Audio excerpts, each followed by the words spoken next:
Jangan lupa subscribe channel YouTube TVRI Bengkulu, like, komen, dan nyalakan notifikasinya.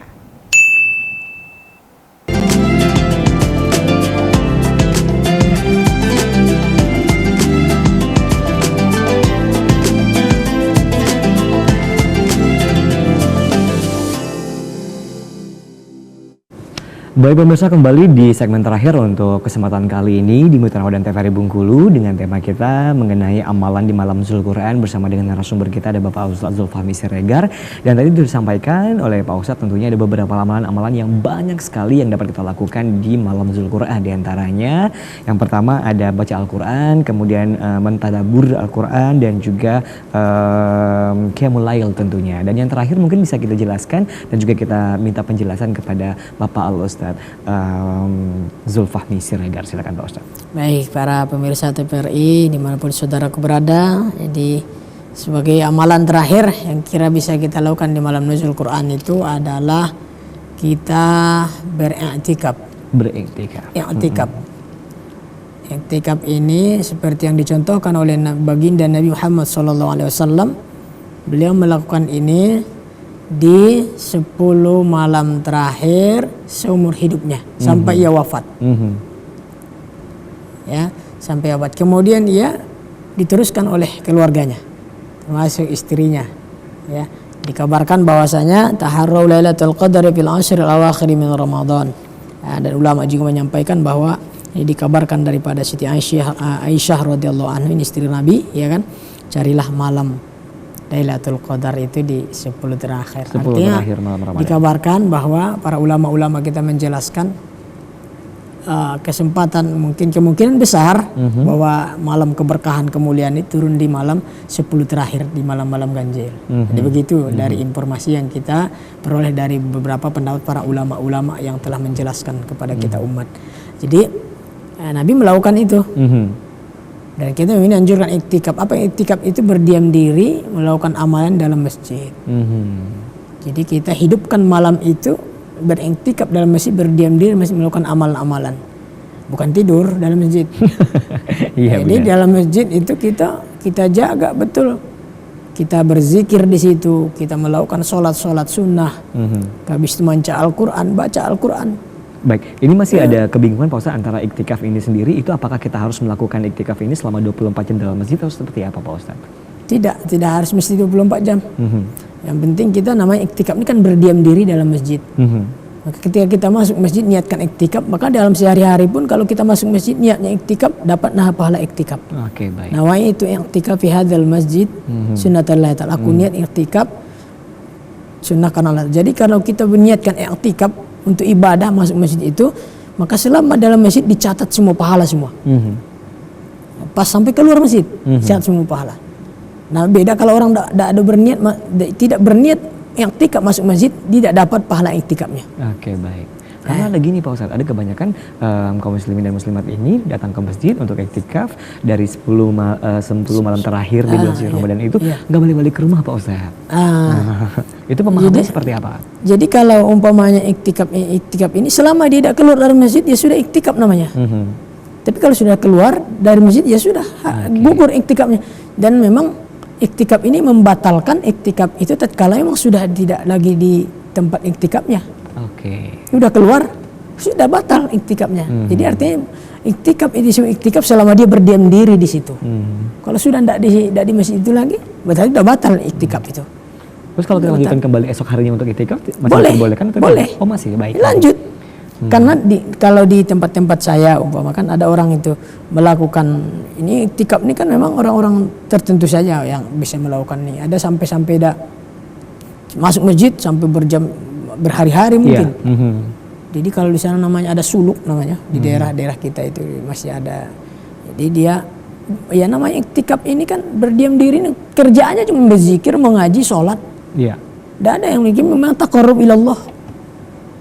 Banyak istighfar kepada Allah. Itu yang dikerjakan orang ini. Kalau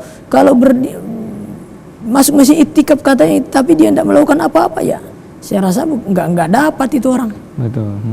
Nah, dalam masjid memangnya aktif, tapi dia ngobrol, tak karuan, tak Iya, ini. iya. Ya bukan itu kan, di iktikaf ini kan tujuannya kita untuk mendekatkan diri kepada Allah dengan melakukan amalan-amalan yang memang disenangi oleh Allah. Sholat kita, istighfar kita, sholat taubat, apa baca Al-Quran. Nah ini memang iktikaf itu tujuannya, bukan yang lain. Jadi itu kira-kiranya. Nah, sama perbanyak iktikaf 10 terakhir nih kata Nabi gitu ya. Baik, dan dijanjikan tentunya untuk mendapatkan malam Lailatul Qadar tentunya. Insya Allah. Insya Allah. Insya Allah. Jadi samping dia kan ini ya, kalau memang benar-benar serius mengikuti tuntunan sunnah Nabi ini, Nabi yang menjalankan dia lebih dahulu kan. Ana awal wajib ma'amartukum bih kata Nabi. Aku orang pertama yang melaksanakan amalan apapun sebelum aku sampaikan kepada kamu umatku. Ini Nabi sudah melakukan ini, ya sudah contoh Nabi. Kalau emang niatnya ini insya Allah nah, dapatlah apa yang dijanjikan Allah. Dapat mudah-mudahan Lailatul Qadar itu. Oke, baik. Nah, untuk ciri-ciri orang yang mendapatkan malam Lailatul Qadar ini ada nggak sih Pak Ustadz? Mungkin ada ciri-ciri khusus yang kita selaku umat Muslim yang sudah melakukan iktikaf tentunya yang mendapatkan malam Lailatul Qadar. Itu nanti pasca Ramadan kelihatan. Oh, pasca Ramadan itu ada apa ciri-cirinya Pak Ustadz? Yang pertama dia perbedaannya ketika dia sebelum mendapat Lailatul Qadar itu nanti semangat ibadahnya kepada Allah pasca Ramadan itu bertambah, meningkat. Baik. Itu yang pertama. Bukan yang lain-lain. Bukan berarti apa badannya ini kan niatnya bersinar. Tidak ada. Jadi dia semangat giroh ibadah kepada Allah meningkat. Nah, itu.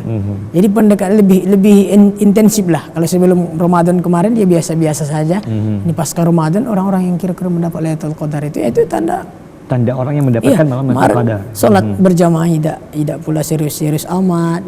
Ketika sudah Ramadan, sudah Syawal, semangat ibadahnya meningkat. Hablum minan nasnya juga meningkat. Membaik semuanya kita. Ada perubahan yang dari zohiran pandangan zohir manusia, dari hati kesucian hati.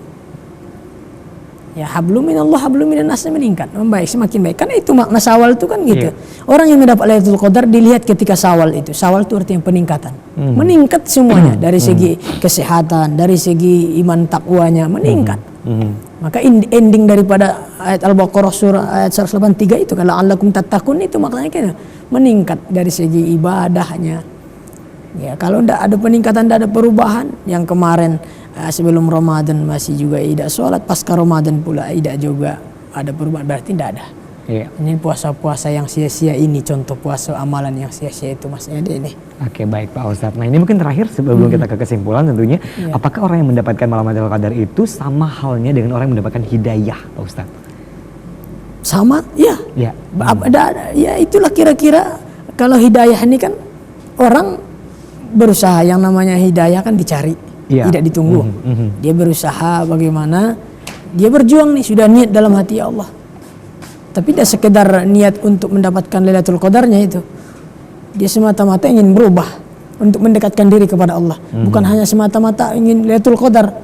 Kalau niatnya mencari Lailatul Qadar, amalannya bisa kayak seperti umum masyarakat umum Mas. Jadi dia cuma nyari, dikabarkan bahwa malam jaga malam-malam ganjil. Nah sudah mencari Lailatul Qadar di malam ganjil aja. Malam-malam genap dak nyonya. Iya betul. Nah, jadi kalau cuma khusus mencari itu tanpa mencari ridho Allah, memang niat itu semata-mata mencari ridho Allah. Insya Allah dipertemukan dengan Lailatul Qadar. Amin.